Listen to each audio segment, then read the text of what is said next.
So lie yourself down, place your feet to the floor, about hip bone distance apart.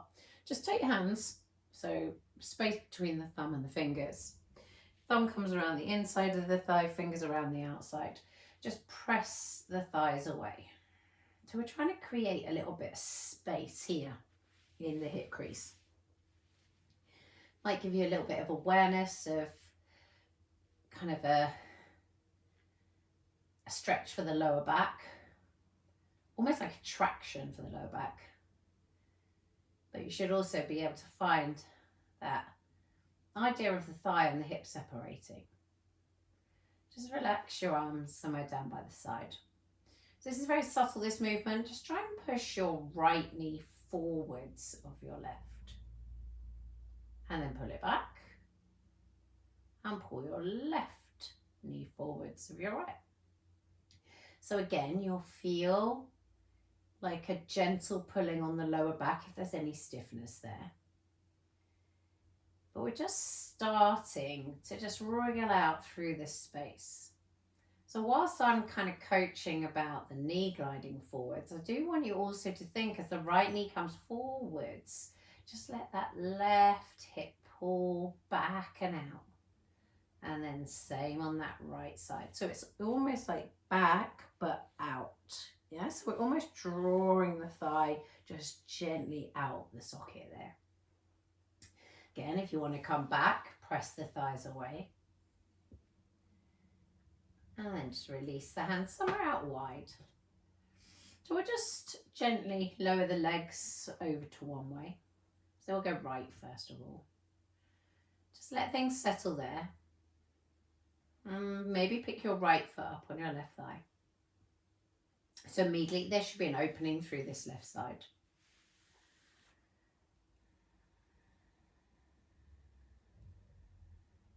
And then just shimmy this left thigh slightly off to the left.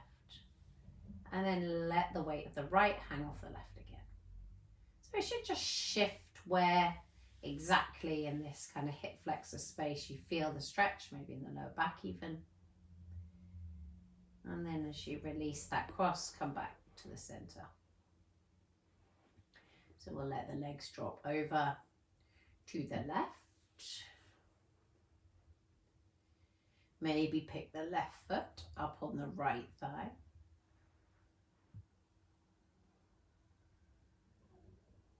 Again, breathe into the front of this right hip. It should be stretching all the way kind of from just the outer glute there, all the way down into the front of the hip flexor. And if you want to edge the right foot thigh further to the right, you should feel that stretch come back down much further into the quad line there. Release the foot, come back through center.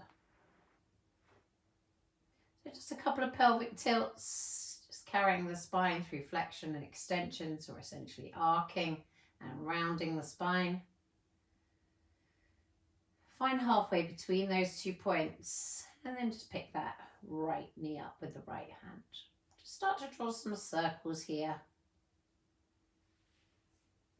And let the circle become as wide as you can.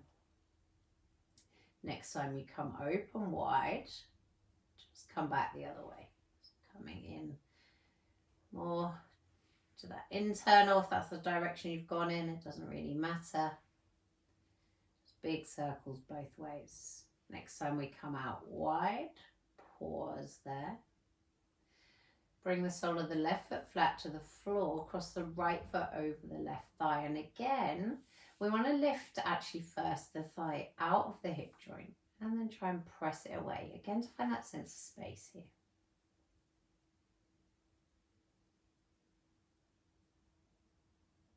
Releasing that. And then circles on the other side. So big circles. Doesn't matter whether this right leg is straight or bent, whatever you're happier with, really. Just as long as you can get that big circular motion in. Just watch for any impingement. I know that you had a little bit going on there, so always think thigh out of the hip as best you can. Next time you come out wide, pause there. Draw the sole of the right foot to the floor, cross the left foot over and press that thigh away. Out the hip joint and away from you. Releasing that. Picking up the feet, hug the knees inwards, couple of circles each direction. Just getting them both moving together this time. And back the other way. So you can extend your legs straight up in the air here. Imagine that you can kind of put a thumb in that hip crease and then on the other side. So maybe actually put your thumb in there. Get your thighs as vertical as you can. And then start to flex at the ankle joint and bring the shin bone as much above the knee line as you can. So you might prefer to use a belt for this. Put one in here somewhere. No. So if you were to use a belt, you'd carry it around both feet. You'd hold on to the belt. Just draw your toes towards you. And just feel that stretch all the way up through the back there. And then either keeping a hold of your belt, or if you prefer, you can just hold the back of the thigh. But bend the left foot, place the foot down. So stretching into that right leg. So like I said, you might have a belt around the foot. You might have your hands around the back of the thigh. Yeah, just kind of move that thigh left to right, or the leg left to right a few times. So we just find different points of stretch for the hamstrings. So like I say, if you've got the belt, you would wrap and bind your hands, and then almost you're trying to pull your elbows down. So we stay nice and open through the collarbones as we do that. Just rocking it out.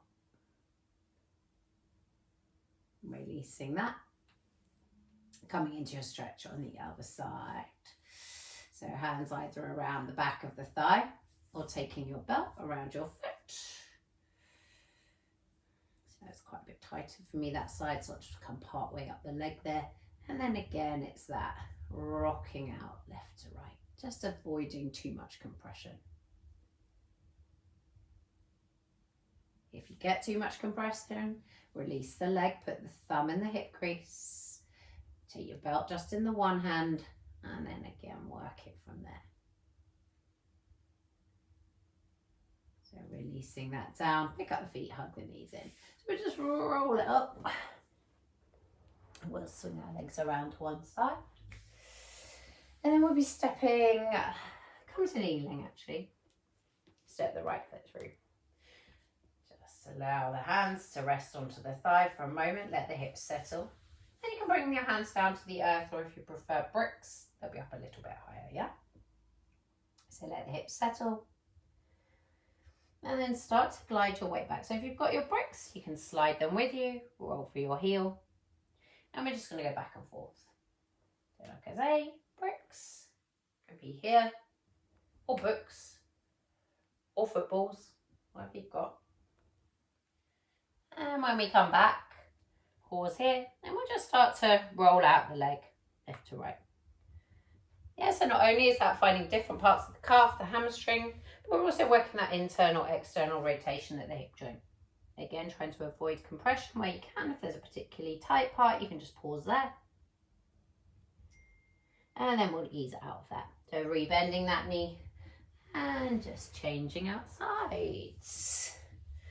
Again, hands just can come to the thigh to start with as you settle down with the hips. So when I say settle down, it's trying to let go of muscular contraction. Hands can come to the floor or bricks. Make sure your right leg's as far back as you're able to facilitate. You can start to straighten your left leg. You might need to roll through the heel a little bit there. So, and when I say roll through the heel, actually, I mean you might need to slide the heel forwards to create a little bit more space in this hip here. And then you can go back and forth from there.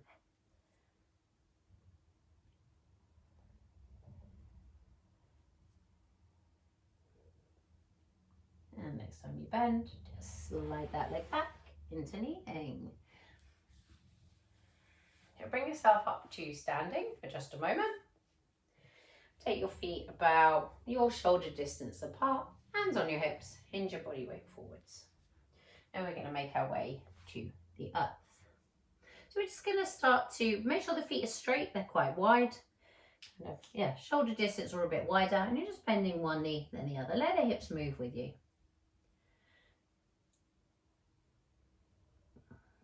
So next time you bend your left knee, pause there. Bring the right hand to the lower back and lift the right arm. Bring that hand back through centre, straighten both legs if you can. You might not be totally straight and you can absolutely still be on bricks here. Yep, bend, same knee, left knee, rotate out right, back through centre.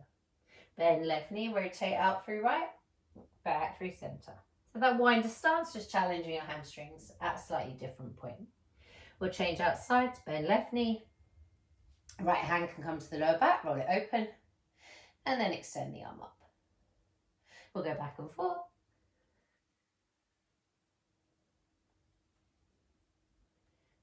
Yeah, bending right knee, rotating left.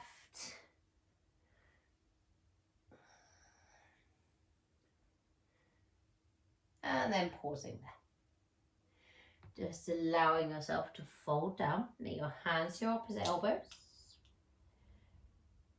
Just swing it out a little bit. Swing it out. And then heel toeing your feet back in towards one another. We're going to spinal roll all the way up.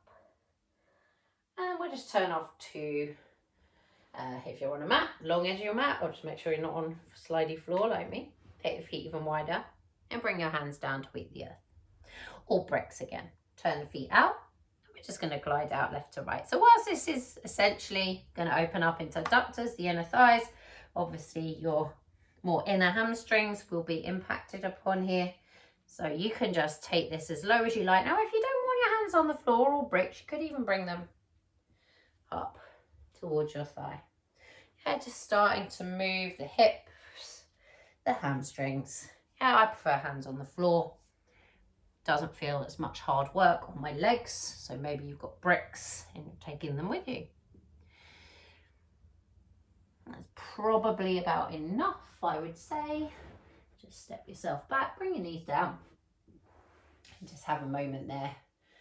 And just again, just think about here, that little bit of space in the hip crease. Maybe a little wriggle out side to side. Just give it a go. Let me know.